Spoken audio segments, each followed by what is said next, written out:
சில பேர் சொல்லுவாங்களே வெளிநாட்டுக்கு போயிட்டா ஆளே மாறிட்டான்டா, வெளிநாட்டுக்கு போயிட்டா முன்ன மாதிரி கிடையாது அப்படின்னு சொல்லுவாங்க. ஸோ அந்த மாதிரி மாற்றுறதுக்கு மெயினான ரீசன் என்ன அப்படின்ட்டு நான் வெளிநாட்டுக்கு வந்ததுக்கப்புறம் தான் கற்றுக்கிட்டேன்.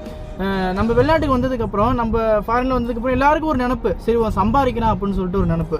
அதாவது சம்பாதிக்கிறான் அப்படின்னு சொல்கிறப்போ நம்ம உண்மையான நம்ம ரிலேஷன் யார், நம்ம ஃப்ரெண்ட்ஸ் யார், நம்ம ஃபேமிலி யார் அப்படின்னு சொல்லிட்டு ஒருத்தங்களுக்கு தோணும். ஸோ அந்த மாதிரி உண்மையான ரிலேஷன் நம்மளுக்கு தெரிகிறப்போ நம்ம அவங்கள்ட்டேருந்து விலக நினைப்போம். ஸோ அந்த மாதிரி விலகுற அந்த சீசனில் அவங்க என்ன சொல்லுவாங்க அப்படின்னா, வெளிநாட்டுக்கு போனால் காசு வந்துடுச்சு, பணம் வந்துடுச்சு, ஆள் மாறிட்டான். நம்ம என்னமோ இங்கே கோடி கோடியாக சம்பாதிக்கிற மாதிரி எதுவுமே புரிஞ்சிக்காம அவங்களே ஏதாவது முடிவு எடுத்துகிட்டு போகிறாங்கன்னா போகட்டும். நம்ம கூட கடைசி வரைக்கும் நம்மளை பற்றி தெரிஞ்சவங்க யார் இருக்காங்களோ அவங்க மட்டும் நம்ம கூட இருக்கட்டும். அப்படி இல்லையா அந்த ரிலேஷன் நம்மளுக்கு தேவையே கிடையாது. ஸோ ஃபாரினில் இருக்கிற உங்கள் ஃப்ரெண்ட்ஸுக்கு இந்த வீடியோ ஷேர் பண்ணி விட்டு இந்த மாதிரி ஏதாவது ஃபீல் பண்ணிட்டு இருந்தால் நம்ம இதுக்கெல்லாம் எந்த ஃபீலும் நீ பண்ணாத, ஒரு மயிர் கூட நம்மளுக்கு ஃபீல் பண்ணணும்னு தேவையே கிடையாது. அந்த மாதிரி புரிஞ்சாத ரிலேஷன் நம்மளுக்கு தேவையே கிடையாது. மறக்காமல் இந்த வீடியோ ஷேர் பண்ணி விட்டு நம்ம சேனலை ஃபாலோ பண்ணி வச்சுங்க.